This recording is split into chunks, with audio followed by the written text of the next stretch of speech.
We're talking about Star Trek episode titles. This is episode 15.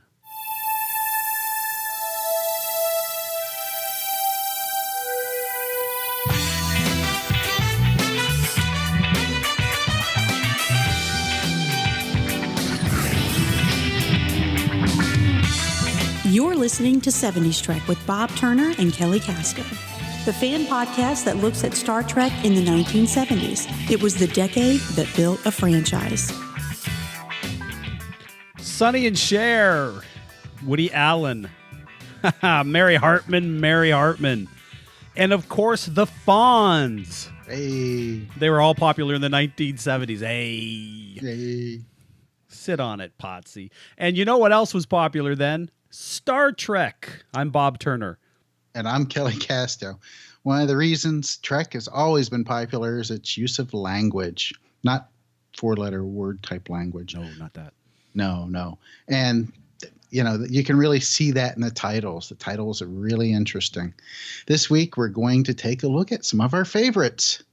But we should probably tell listeners how to find us. Don't you think, Bob? Yeah, that's probably a good idea. You can find us on Facebook at facebook.com/70strek. Leave us a comment or a question about the show. Start a conversation with us. We'd love that. You can also find us on iTunes. Just search for 70s Trek. We'd love it if you subscribe, leave us a rating. When you do, it helps us reach other Star Trek fans. So please subscribe.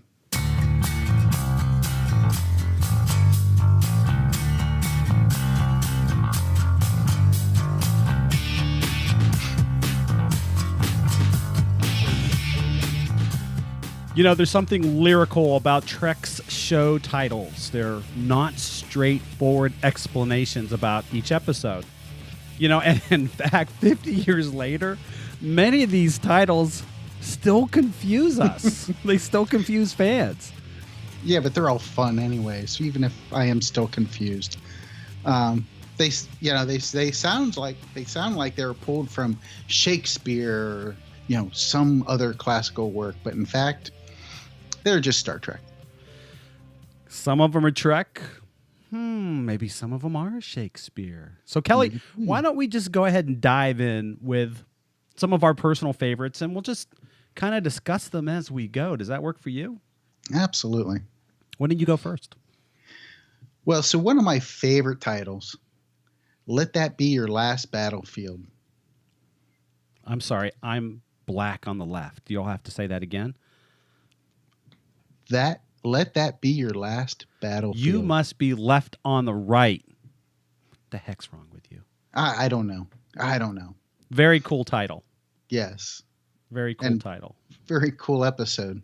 Absolutely.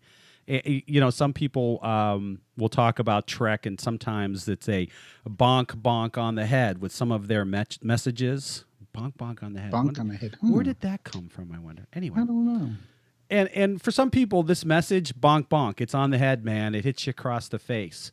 For 10-year-old little Bobby, I was blown away when we get the reveal in this episode. What's your next title? My next one, I'm sure this is everybody's favorite title. For the world is hollow and I have touched the sky. Oh, that's my favorite. That's my favorite. No deep literary meaning here. But boy, it sounds that way, doesn't it? It sure does. And then you think about it and you go, yeah, I'll just get a step stool so I can touch the ceiling. Right. Yeah, right, exactly.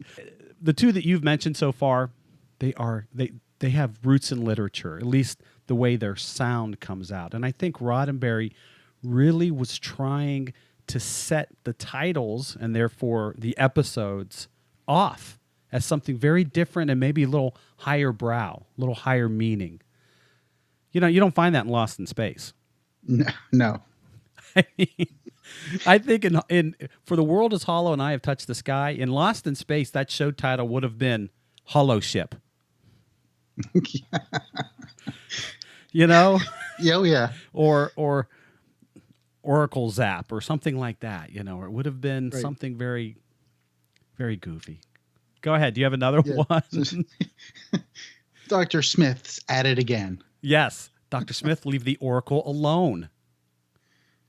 All right. So one of my next favorite, it just sounds cool. The Omega Glory. Oh yes. Okay, so I've got my favorites too. So you're hitting some of mine.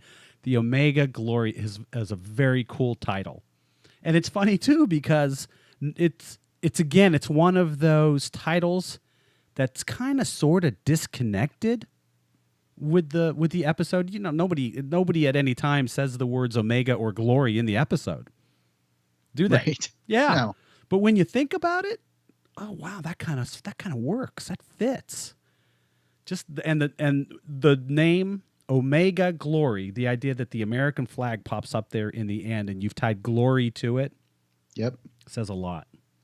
It says a whole lot. One of my favorites is Bread and Circuses. It's not only one of my favorite titles, it's also one of my favorite episodes. Bread and Circuses is a phrase that goes back to Roman times, when Roman emperors would try to keep the people placated so they would not rise up. The emperors were very much aware that they had to keep the people happy. Otherwise, they could easily be overthrown. So what they did was give people food, bread, and give them some kind of entertainment, the circuses or the gladiatorial games. So they would focus on that and they would leave the government alone. We kind of have that today with welfare in the NFL. Never thought of it that way. Well, that's just one guy's take. Yep. I'm with you. Probably. Yeah. Any phone calls or complaints, send them to Kelly Casto at 70s Trek. Yeah, don't. Yeah. That's all Bob Turner at 70s Trek. Here's another one of my favorites. Requiem for Methuselah.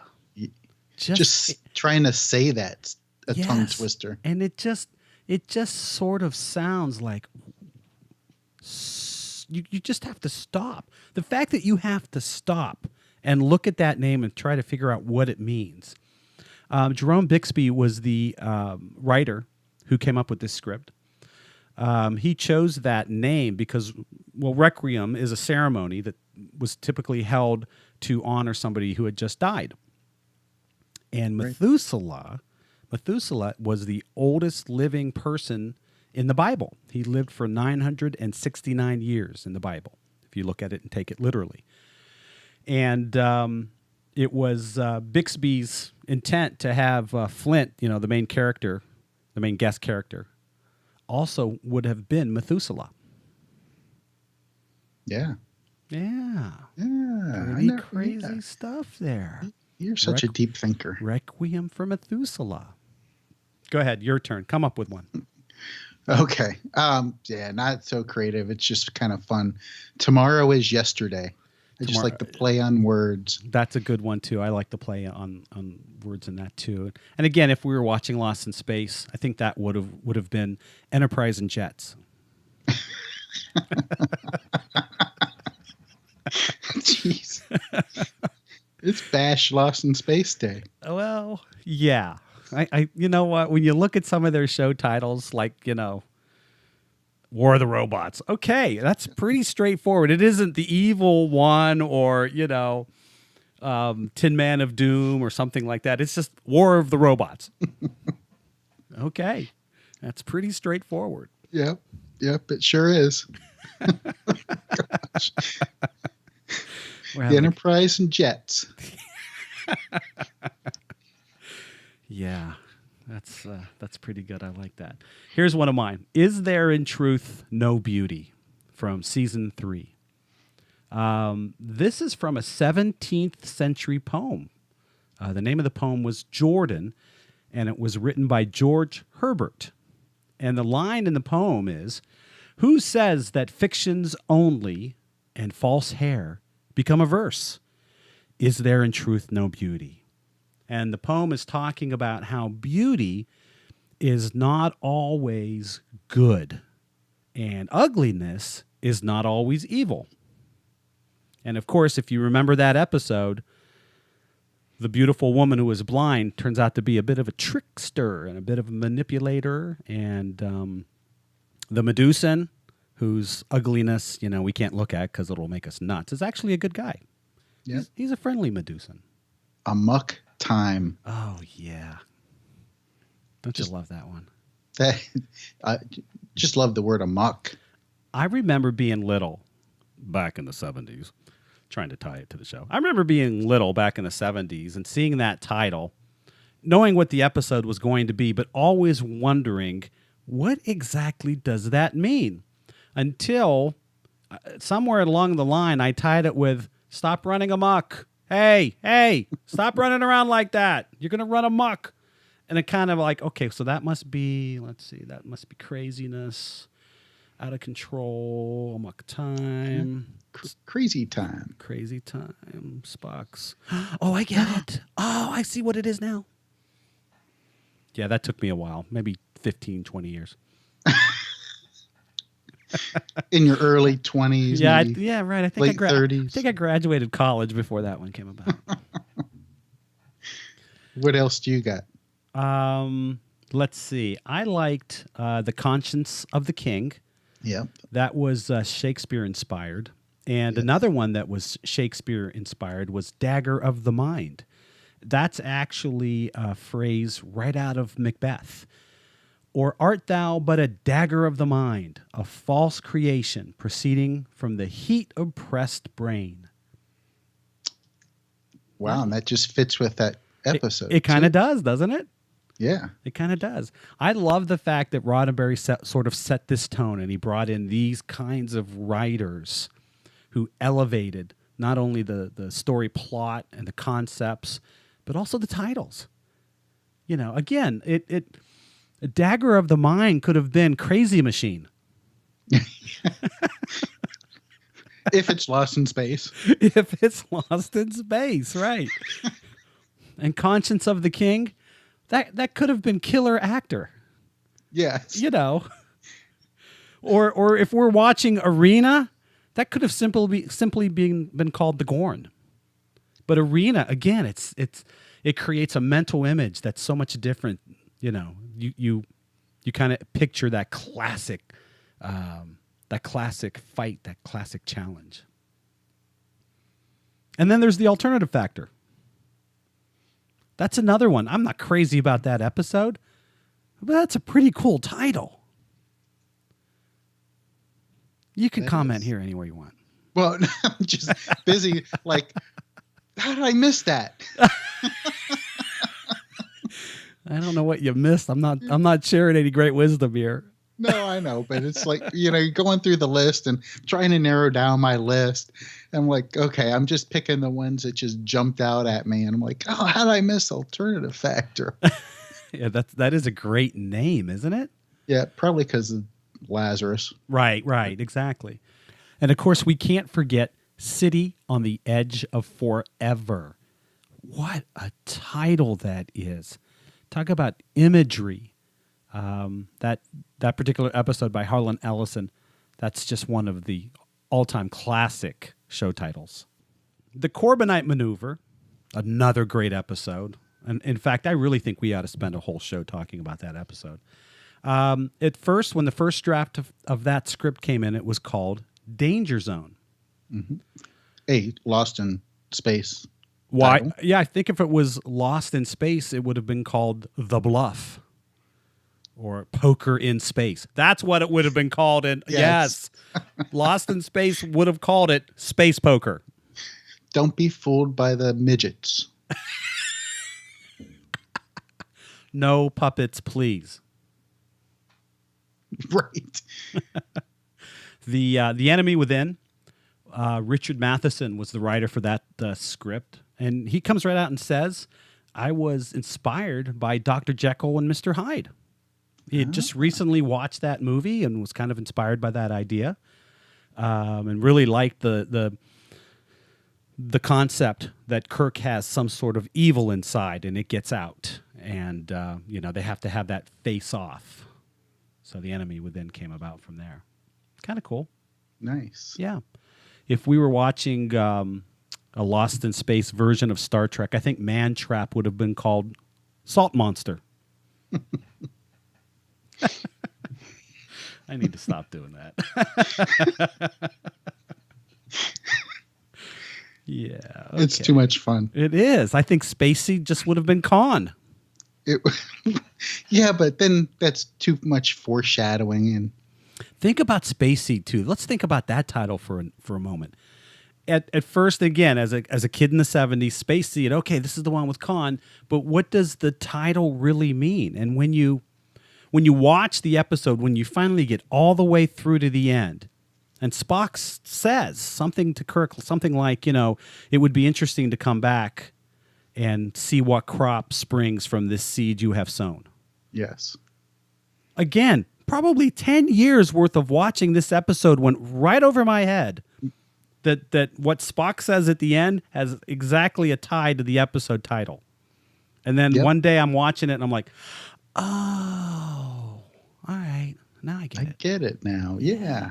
Something about deep meaning. It just wasn't hitting. So maybe instead of Khan, Space Seed would be Kirk the farmer.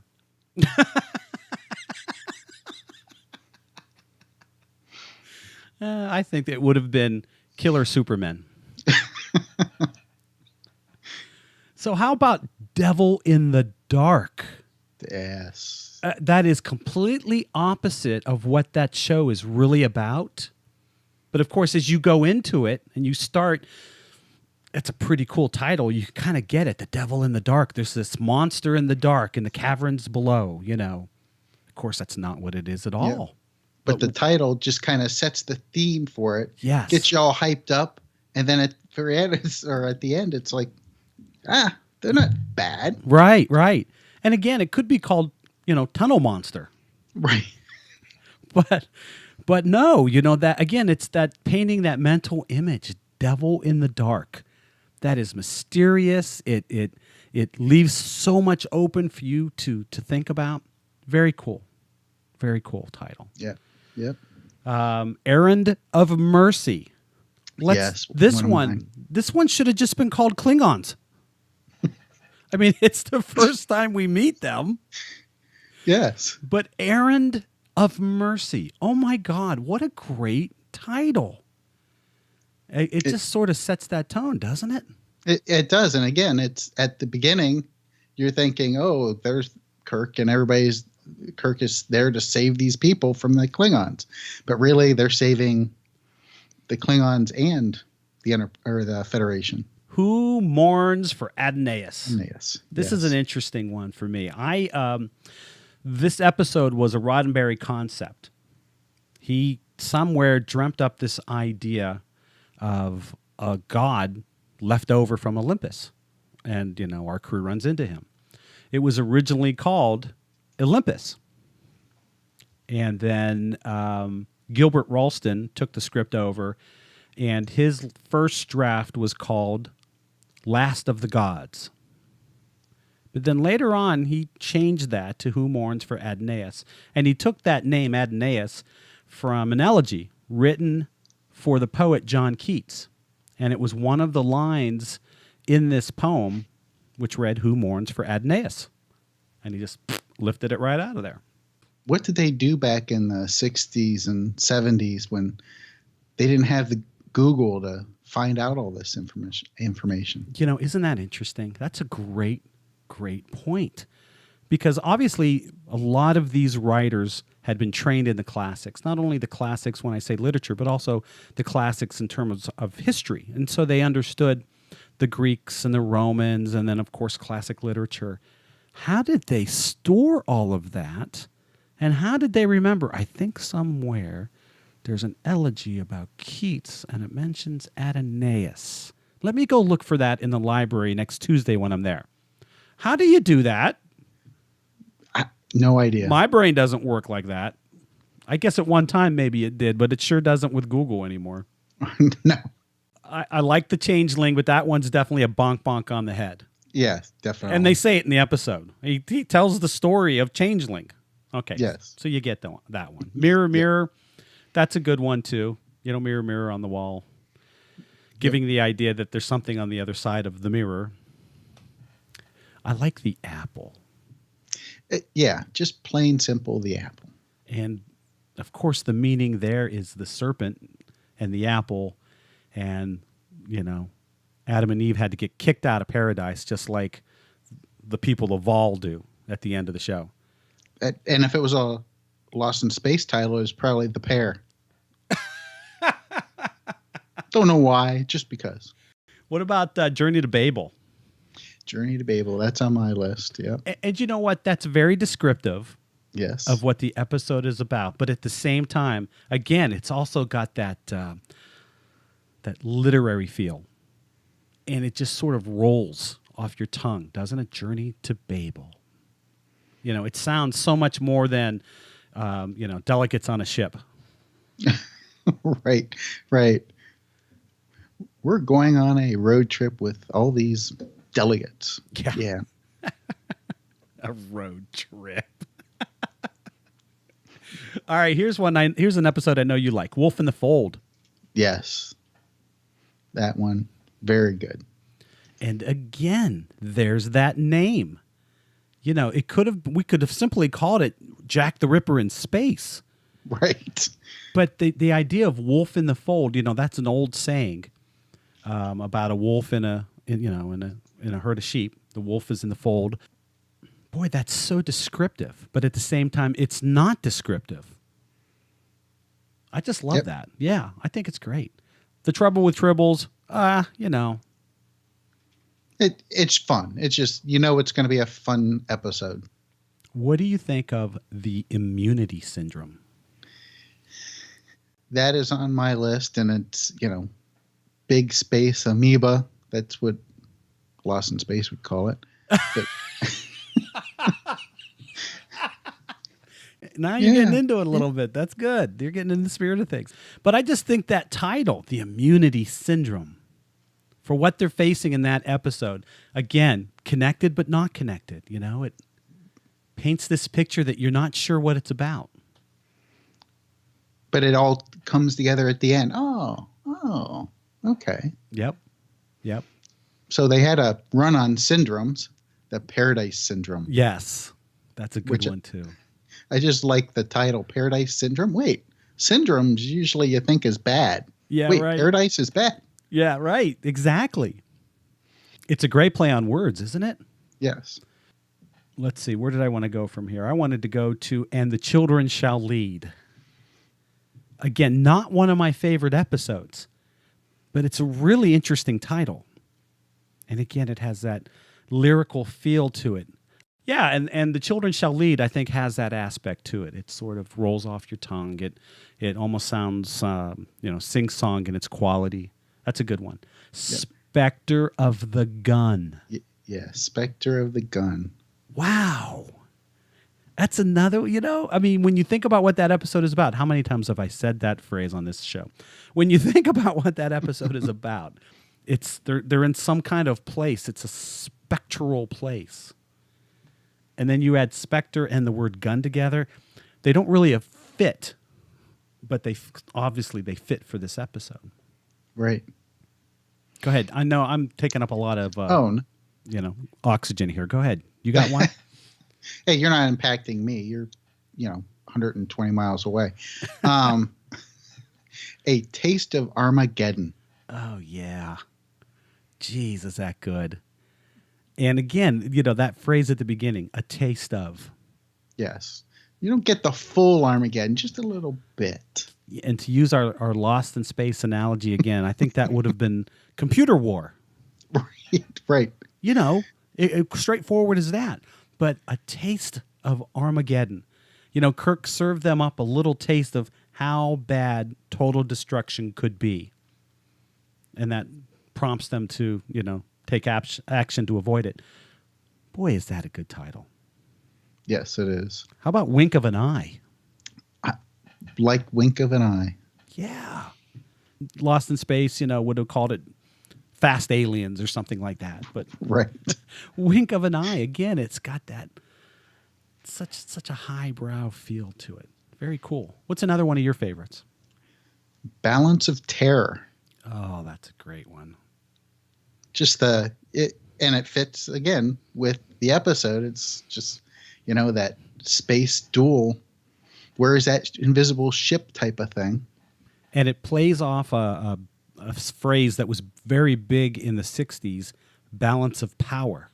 Yes. As we were in a Cold War with the Soviet Union, balance of power, balance of terror. It really, really is a nice play on words there. Well, and probably, it was just the title alone was a message to everybody then. Balance of terror is more, hey, nuclear holocaust. Yeah. Yeah. This is scary. So I like the Tholian web. I think that's pretty cool. Lost in Space may have actually called their episode The Tholian Web. But The Tholian Web is such a cool title, I'll let that slide. It works. It works. It is very straightforward, but at the same time, it still has this mysterious quality to it. Yep. Very well, cool. And another one, The Doomsday Machine. Oh. Again, love the title, love that episode. And it is a Lost in Space episode title. Or could it have been Planet Killing Robot? Yes. Just asking. Just Yes. want to be the guy that asks. Yeah, if they take it down a notch or two, yes. How about Whom Gods Destroy? Very ominous. Yes. And that could have simply been called Space Asylum. Whom Gods Destroy. Wow. Again, so lyrical, so classical in a description. Very cool. Very cool. Even the Lights of Zetar. Lost in Space would have said, space lights. Space Or lights, right? twinkly aliens. But the Lights of Zetar, very classic sounding. The Cloud Minders. Yes, Cloudminders. Yeah, that one has a very classical sound to it. And one of my favorite episodes, it's not a favorite of a lot of people, but it's one of mine, The Savage Curtain. Quite frankly, I think this episode is ingenious because they found a way, and they made it believable, that you could put Captain Kirk on the screen with Abraham Lincoln. Right. That, for me, gets my respect. You figured out a way to do that, and it worked. The fact that a boy in the 1970s who grew up, learning about Abraham Lincoln, and you're watching Star Trek, and there's Abraham Lincoln on Star Trek? I didn't know who Surak was, but I knew who Abe Lincoln was. Holy crap. Are you kidding me? That always, for me anyway, that episode I always thought was pretty cool. Some people think it's sort of like jumping the shark. But I think they sold it. I think they did a great job creating the reasoning of why Kirk could see an Abe Lincoln, because it was all out of his mind. Yep. And he technically couldn't have jumped the shark because that was a Happy Days reference towards the end of Happy Days. Yes, that's right. Had Trek been more popular, that phrase never would have come about because there would have been one called Savaging the Curtain. Oh, that Nice. show Savage the Curtain, man. I'm not watching it anymore. How about that title, though? The Savage Curtain. That's incredible, too. Do you think Curtain, and again, I looked for some information about that title, and I wasn't able to find an explanation. Do you think Curtain refers to looking behind the curtain? Well, I'm sure it does to some degree, yes. Turnabout intruder. Yeah, I was just looking at that one. This was a concept, another one by Gene Roddenberry. And he had read a book by a guy named Thorne Smith. And the book was called Turnabout. Turnabout was a big hit in the 1920s when it came out, and was made into a movie in 1940, which was also a hit. The story Turnabout was a comedy, and it was about a couple who sort of had fallen out of love, and somehow they get reversed. And when they do, they discover their love again after they've traded places with each other. And that idea really resonated with Roddenberry, and he wanted to honor that story. So he left Turnabout in the title. But can you imagine what Lost in Space would have called it? I don't even want to say what I'm thinking. Freaky Friday in space? I don't know. Yeah, that was my G version. Yes. Is that where you're headed? Well, that was my G version. Okay. We would have to bump the podcast to like a R rating at least. Oh God, we don't want to do that. We'll lose all the kids. All the kids that listen to us. Right, and we're in the 70s. Yeah, right. We'll lose all the young people that are listening to us about 70s Star Trek. Right. Isn't it funny how these titles just came about? I guess those are our titles. What are some of your favorite titles? Let us know by leaving a comment on our Facebook page at facebook.com/70s Trek. Definitely want to hear from you. Next week, fandom really starts to take off in the 70s as Star Trek grows into a phenomenon. We're going to talk about it, and I hope you'll join us next week. Thanks for listening to 70s Trek, an independent fan production. Join us next week as we explore more about the production, the actors, the producers, and the influencers of Star Trek in the lost decade of the 1970s on 70s Trek.